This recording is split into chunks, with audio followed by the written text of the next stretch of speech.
भिरिया city press club आडो कंडियारो भरसा गोठ मोड़ 8 जे रवासी पीरसन जो पुट समेत मुकामी बैंक के मैनेजर खिलाफ सख्त एहतजाजी मुजाहिरो एक डी खां मुसलसल एहतजाज करे रहा आहियूं, पर हिन महिल ताईं के नोटिस न आहे वरितो। हिन हवाले सां वधीक तफ़सील नदीम मंगी जी हिन रिपोर्ट में। कंडियारो भरसा गोठ मोड़ 8 जा रहवासी लाल खान रिंद पंहिंजे पुट समेत भिरिया सिटी प्रेस क्लब ते एहतजाज कयो।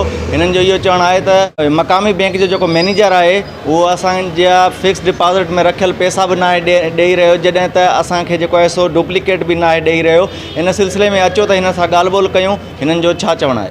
मां पंहिंजे पुटु अलाह ताला जे नाले ते नंढी उमिरि में पैसा रखिया, टिनि अकाउंटनि में 20 लाख रुपया 10 सालनि जे पीरियड लाइ 1984 में कंडियारो ब्रांच में रखिया हुआ।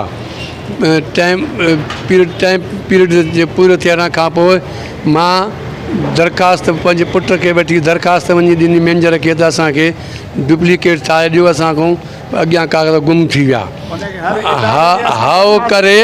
हाओ करे वरी असांखे जवाबु ॾिनई।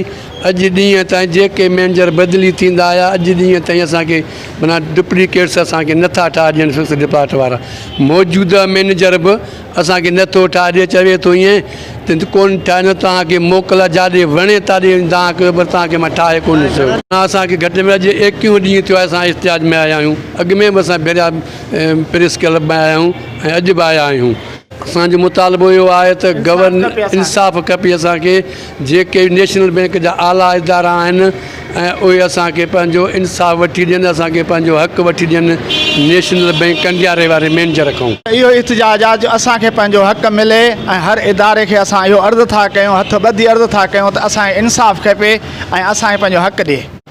नाज़रीन, तव्हां हिननि जी ॻाल्हियूं ॿुधियूं। हिननि जो इहो चवणु हुयो त असां 21 ॾींहंनि खां मुसलसल सरापा एहतजाज आहियूं, पर हिन महिल ताईं कंहिं बि नोटिस न आहे वरितो आहे। हिननि वज़ीर आला सिंध, गवर्नर स्टेट बैंक ऐं नेशनल बैंक जे सदर समेत ॿियनि वसवारनि खां इहा अपील कई आहे त फौरी तौरु असांजो नोटिस वरितो वञे ऐं शफ़ाफ़ जांच कराए असांखे पंहिंजो हक़ ॾिनो वञे।